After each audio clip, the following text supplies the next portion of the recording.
Hello प्यारे साथी, नमस्कार। मैं आपके अपने यूट्यूब चैनल @मैथ कॉन्सेप्ट पर आप सभी का स्वागत करता हूं, अभिनंदन करता हूं। 12th क्लास एनसीईआरटी मैथ के अंतर्गत हम एक्सरसाइज 4.5 में क्वेश्चन नंबर 11 तक हम कंप्लीट कर चुके हैं। आज हम क्वेश्चन नंबर यानी कि 12 क्वेश्चन नंबर 12वें से शुरुआत करेंगे। ठीक है, तो क्वेश्चन नंबर 12वें की आज हम बात करेंगे। ठीक है, आई होप कि आप सभी अच्छे तरीके से पढ़ाई कर रहे होंगे, कंटिन्यू लग कर के पढ़ाई कर रहे होंगे। ठीक है, तो हम शुरुआत करते हैं एक्सरसाइज 4.5 में। 4.5 के अंतर्गत जो कि आपका क्वेश्चन नंबर 12वां है। अच्छा, मैंने क्वेश्चन नंबर 13 पहले उतार दिया है, यहाँ पर आपका 12वां चलेगा। तो एक काम करते हैं, तो 13 क्वेश्चन को ही कर लेते हैं। 13 क्वेश्चन की बात कर लेते हैं, 12वें क्वेश्चन को बाद में कर लेंगे। तो यहाँ पर समझेंगे matrix A is equal to, सबसे पहले हम निकालेंगे मैट्रिक्स ए।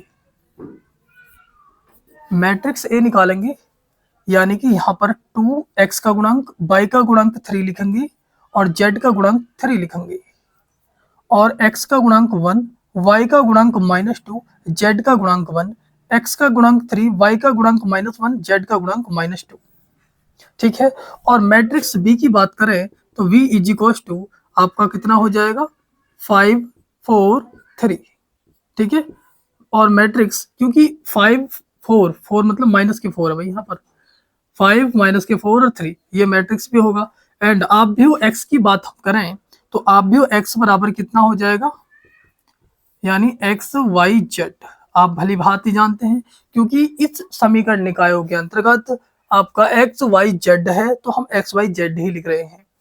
तो अब यहाँ पर सबसे पहले हमें मॉड ए की वैल्यू निकाल लेंगे, यानी कि डिटर्मिनेंट ए की वैल्यू, सारणी ए की वैल्यू निकालते हैं सबसे पहले। अब सारणी ए की वैल्यू निकालेंगे तो आप भली भांति जानते हैं इसको सारणी के रूप में लिखा जाएगा पहले 2 3 3। हालांकि न्यू भी निकाल सकते हैं, डायरेक्ट भी निकाल सकते हैं आप। आपको यहाँ पर इस तरीके से ये डिजिट लिखनी है। उसके बाद आप यहाँ पर, उसके बाद ऐसा करो, हम 2 के सापेक्ष, सबसे पहले 2 के सापेक्ष करते हैं। जब 2 के सापेक्ष कर रहे हैं यानी ए 1 के सापेक्ष कर रहे हैं, तो भैया इसके सामने वाले स्तंभ और पंक्तियों को, पंक्ति और स्तंभ को दोनों को ढक लेंगे। तो यहाँ पर कितना हो जाएगा, 2 दूनी 4 प्लस के 4, क्योंकि -2 की गुणा -2 में करोगे तो प्लस के 4 हो जाएगा, और -1 की गुणा +1 में करोगे माइनस का 1, और माइनस और माइनस प्लस का 1 हो जाएगा। अब पहला आपको पता ही है, पहला प्लस फिर माइनस होता है। 3 के सापेक्ष करेंगे, इसको ढक लेंगे और इसको ढक लेंगे। -2 की गुणा 1 में करोगे माइनस का 2, 3 की गुणा 1 में करोगे 3, फिर प्लस के 3 के सापेक्ष करेंगे, पहला प्लस फिर माइनस फिर प्लस, इसको ढक लेंगे इस तरीके से। -1 की गुणा 1 में करेंगे तो माइनस का 1, 3 की गुणा -2 में करेंगे माइनस का 6, माइनस और माइनस प्लस के 6 हो जाएंगे। 4 और 1 5, 5 दूनी 10, 4 को 4 में 1 जोड़ेंगे 5, 5 की गुणा 2 में होगी 10, माइनस -3 और -2, माइनस के 5, माइनस के 5 की गुणा 3 माइनस के 3 में होगी माइनस के, माइनस और माइनस प्लस के 5 3 15। भाई 3 और 2 5, माइनस के 5 हो गए, -5 की गुणा -3 में करेंगे माइनस और माइनस प्लस हो जाएगा, 5 3 15। और इसी प्रकार 6 में से माइनस का बन जाएगा आपका प्लस का, प्लस का कितना बचेगा 5, और 5 की गुणा 3 में करोगे 5 3 15। बात समझ में आई। 30 और 10 40, यानी कि ए मापांक की वैल्यू आपके पास 40 आ चुकी है। ठीक है, 5 3 15, बात क्लियर है। तो आपके पास कितनी आ गई, ए मापांक की वैल्यू 40 आ चुकी है। अब आपको यहाँ पर ये चीजें करनी है। भाई हमने ए का मापांक निकाल लिया, उसके बाद आप सहखंडज निकालेंगे। आप भी ए के सहखंडज, आप भी ए के सहखंडज, आप भी ए के सहखंडज, क्या बोलेंगे, सहखंड। ठीक है, अब सहखंडज निकालते हैं, ध्यान से समझो। आप निकालोगे A11, A12, A13, A21, A22, A23, A23, A31, A32 और A33, इस तरीके से निकाल रहे हो। आप ये जानते हो कि पहला प्लस का होता है, बाकी फिर सेकंड पहला प्लस फिर माइनस फिर प्लस फिर माइनस फिर प्लस होता है, माइनस प्लस माइनस फिर प्लस। इस तरीके से पहले कर लेना है, आसान तरीके से क्वेश्चन को सॉल्व करेंगे, क्योंकि आप जानते हो कि मैंने देखा है कि बहुत से बच्चे इसमें गलतियां कर देते हैं प्लस माइनस में, इसलिए आप पहले इस तरीके से लिख लो। अब सॉल्व करना चालू करो, देखो कैसे। a11 इस तरीके से, ये a11 है, इसको ढक लेंगे तो 2 दूनी 4, माइनस और माइनस प्लस 2 दूनी 4, तो आप बोलोगे 4 माइनस 1 की गुणा 1 में करोगे तो आपका 1 हो जाएगा, बट माइनस का 1, माइनस के 1 की गुणा 1 में करोगे तो माइनस का 1 और माइनस प्लस 1, तो यानी कि कुल मिलाकर यहाँ 5 आ जाएगा। फिर इसको ढकेंगे इस तरीके से और इस तरीके से, तो 2 एकम 2 माइनस का 2 कहोगे, 3 एकम 3, यहाँ पर भी 3 आ जाएगा, तो माइनस के 5 माइनस और माइनस प्लस के 5 हो जाएंगे। अब यहाँ पर इसको ढक लो, 1 एकम 1 माइनस का 1, 3 की गुणा 2 में माइनस 2 में करोगे माइनस और माइनस प्लस के 6 हो जाएंगे। इस तरीके से मैंने ढका, माइनस 1 की गुणा 1 में करी तो माइनस 1, 3 की गुणा माइनस 2 में करोगे 3 दूनी 6, तो वो माइनस के 6 हो जाएंगे, लेकिन क्योंकि 3 की गुणा माइनस 2 में हो रही है ना, माइनस के 6 और माइनस यहाँ पर प्लस हो जाएंगे। आप ही बताओ, प्लस के 6 में से माइनस का बन जाएगा तो प्लस के 5 ही बचेंगे। अब यहाँ आ जाओ 21 पे, 21 एलिमेंट ये है, इसको ढक लेंगे, इस अवयव को ढक लेंगे, इसके सामने वाली पंक्ति एंड स्तंभ को ढकेंगे, तो आपके माइनस 2 की गुणा 3 में करोगे तो माइनस के 6, माइनस 1 की गुणा 3 में करोगे माइनस का 3, लेकिन माइनस और माइनस प्लस का 3, तो आपके पास माइनस 3 मिलेंगे, माइनस 6 में से प्लस 3 जाएंगे तो माइनस के आपका 3, माइनस और माइनस प्लस के 3 हो जाएगा। अब इसको इसके सामने वाले स्तंभ और पंक्ति को ढकेंगे इस तरीके से, तो माइनस 2 की गुणा आप प्लस 2 में करोगे तो माइनस का 4 हो जाएगा, 3 की गुणा आप इस तरीके, तो हमने ये ढका भाई, इस तरीके से आप ढक रहे हो और इसको ढक रहे हो, तो 3 की गुणा 3 में करोगे 9, तो 9 और 4 13, माइनस और माइनस प्लस होते हैं, चिन्ह माइनस का रहता है, तो 9 4 13, माइनस का 13 हो जाएगा। अब यहाँ पर 23 पे आ जाओ, इसके सामने वाले स्तंभ और पंक्ति को ढकेंगे तो माइनस 1 की गुणा 2 में करेंगे माइनस का 2, 3 की गुणा 3 में, देखो हमने इसको ढका, अब माइनस 1 की गुणा 2 में करी माइनस के 2, 3 की गुणा 3 में करेंगे 9, 9 और 2 11, लेकिन प्लस के 11, क्यों, माइनस के 9 और 2 माइनस के 11, माइनस और माइनस प्लस के 11 हो जाएंगे। अब 31 की बात कर लेते हैं, 31 एलिमेंट ये है, इसको ढकेंगे इस तरीके से, 3 एकम 3 और 3 दूनी 6, 3 एकम 3 माइनस और माइनस प्लस के 6, 6 और 3 9, समझ में आई बात कैसे? अरे भाई मैंने इसको ढका, 1 की गुणा 3 में करोगे प्लस का 3, माइनस 2 की गुणा 3 में करोगे माइनस के 6, माइनस और माइनस प्लस के 6, 6 और 3 9। अब आ जाते हैं 32 पर, इसको ढक लो भैया, इसको ढकेंगे, समझ में आ रही है बातें? अरे समझ में आ रही है बातें, हमने इस तरीके से इसको ढका था तो इस तरीके से करा था, अब इसको ढक लो, क्योंकि हम बात इसकी कर रहे हैं तो इसको ढकेंगे, स्तंभ को और पंक्ति को ढकेंगे, तो आप बोलोगे 2 एकम 2 और 3 एकम 3, तो आपके पास कितना आ जाएगा, आप बोलोगे भैया प्लस का 1, कोई दिक्कत? कैसे समझो?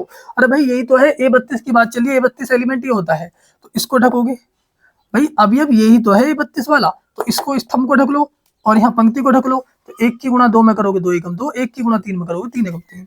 फिर उसके बाद आप ये 33 देखिए, ये स्तंभ ढका, पंक्ति ढकी, माइनस 2 की 2 में करोगे, आप बोलोगे माइनस का 4, फिर 1 की गुणा 3 में करोगे, क्या ना 3 एकम 3, आप बोलोगे माइनस के 7 आ गए।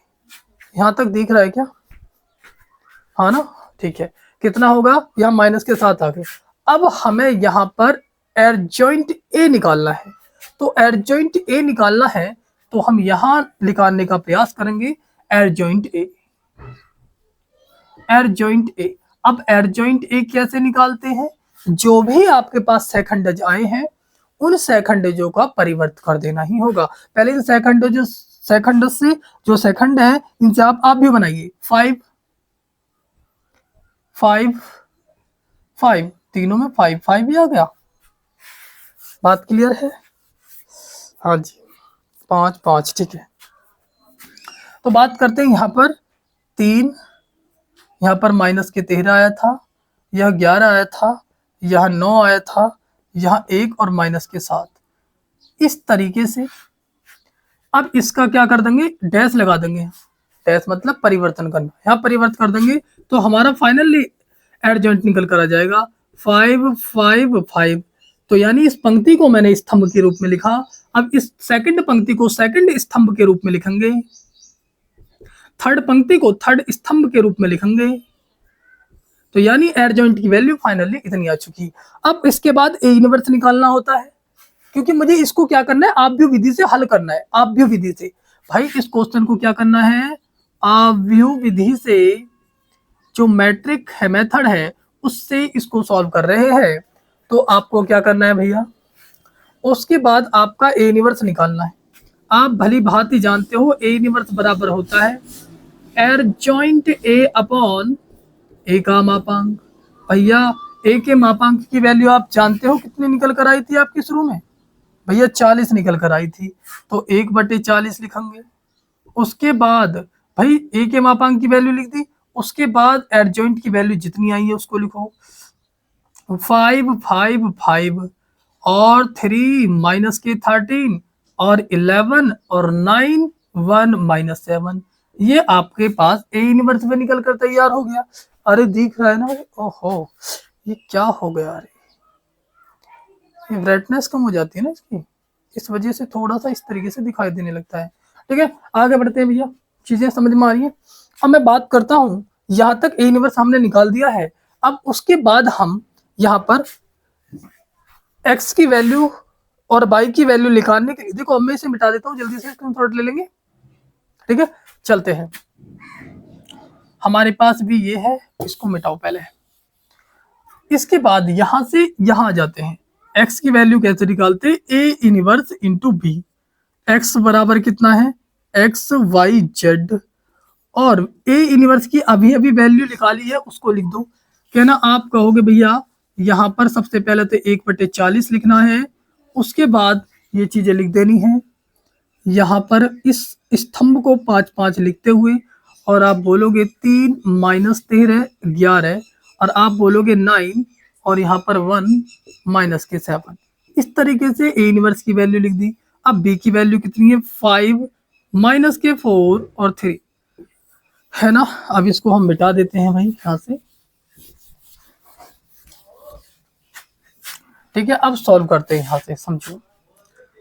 X Y Z is equals to 1/40 को नहीं रहने देंगे अभी बाहर, मल्टीप्लाई कराते हैं। 5 पंजे 25, 4 तियां 12 माइनस की 12, 9 तियां 27, 5 पंजे 25, 13 चौके 52, माइनस के 13 की गुणा -4 में करोगे तो प्लस के 64, प्लस के 52, 13 चौके 52, ये प्लस के 52 हो जाएंगे। 1 की गुणा 3 में करेंगे 3 एकम 3, 5 की गुणा 5 में करेंगे क्या ना 25, 11 की गुणा 4 में करेंगे -4 में 11 चौके 44 माइनस के, -7 की गुणा 3 में करेंगे 7 तियां 21 माइनस के। ठीक है, अब सुनो ये 40, अब पहले तो सबसे पहले इनको ऐड कर लो। 25 में से 12 जाएंगे, 13 बचेंगे, 13 में 27 में 13 जोड़ेंगे तो आपके पास ये हो जाएगा 40, है ना। ये तो सभी प्लस के, क्या ना 25 और 52 ये आपके 77 हो जाएंगे। 77 में 3 जोड़ेंगे तो आपके पास 80 हो जाएगा। माइनस के 44 में से माइनस के नहीं जोड़ लो पहले आप, इन्हें दोनों में जोड़ोगे तो आपके पास कितना आ जाएगा, यानी कि 65 में से 25 आप घटाओगे तो आपके पास 40 आ जाएगा, लेकिन वो माइनस का 40 आ जाएगा भाई। ठीक है, अब 40 से इसमें भाग लगाएंगे तो आपके पास कितना आ जाएगा, डिवाइड लगा दो 40 से, यानी कि आप बोलोगे 40 से कम 40, 40 दूनी 80, 40 से कम 40, यानी आपके पास एक्स वाई और जेड बराबर कितना आ गया, 1 2 माइनस के 1। आप कहोगे x बराबर कितना आगा, तुलना करने पर 1, y बराबर कितना आगा, कहना 2, और z बराबर माइनस का 1, यानी x y z की हम वैल्यू निकाल चुके हैं। अब ध्यान से समझो, x y z की हम वैल्यू निकाल चुके हैं। अब भी यदि आपको संदेह है कि भैया हमारा क्वेश्चन सही है कि गलत है, इसको चेक करने का तरीका देखो। चेक कैसे करेंगे कि हमारा क्वेश्चन यहाँ सही है या गलत है, इस तरीके से चेक करेंगे। आप ये बताओ, आपके पास जो है इस 13 क्वेश्चन में कोई सा भी एक समीकरण निकाय उठा लो। मैंने पहला ही उठाया 2x प्लस के 3y और प्लस के 3z इज इक्वल टू 5 है, ये है ना। अब आप एक काम करो, इसमें लेफ्ट हैंड साइड में x की जगह x की वैल्यू कितनी है 1 रखो, y की वैल्यू कितनी है क्या ना 2, y की जगह 2 रख दो 3 गुना 2, और x की जगह कितना, z की जगह कितना रखना है माइनस का 1, 3 गुना -1। अब 2 एकम 2, 3 दूनी 6 और माइनस 3 की गुणा -1 में करेंगे माइनस का 3, तो 6 और 2 8, 8 में से 3 जाएगा तो 5। क्या यही राइट हैंड साइड आ रही है? इसका मतलब हमारा जवाब करेक्ट है। ठीक है, इस तरीके से आपका क्वेश्चन नंबर 13 कंप्लीट होता है। तो आपको इसी तरीके से वीडियो पाने के लिए आपको चैनल को सब्सक्राइब करना है, लाइक करना है, दोस्तों के साथ शेयर करना है। Thank you.